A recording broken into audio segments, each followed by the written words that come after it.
welcome to Tech Talk. I'm Jim Reed. In this episode, we're going to discuss the methods employed by some teams to find gaps in the rules that define the acceptable configuration of Red Bull race aircraft. Most every aspect of race aircraft configuration is dictated by Operations Manual Echo, or OME. OME is a constantly evolving document because teams are always looking for the smallest loophole in between the rules to get an advantage over the other teams. Having been a tech for a few teams over the past years, I've heard of teams that, while we won't call it cheating, were perhaps bending the rules a bit more than the other teams.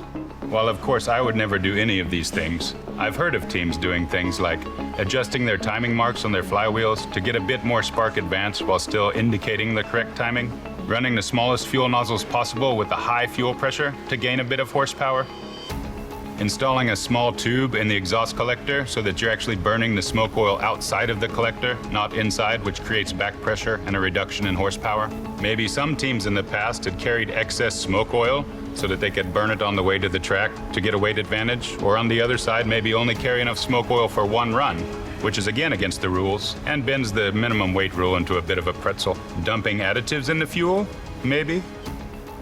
In the years before we had a real-time engine monitor, some teams might accidentally set their onboard engine monitor to record a data set maybe every 8 minutes, which makes it quite difficult to figure out what the team was doing with their engine in between.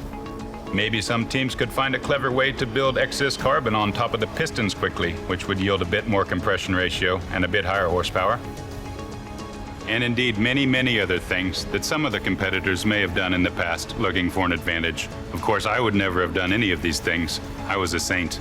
With my role now as technical director, I do my best to make sure that none of these things happen these days. But as it is a motorsport, the chase never ends.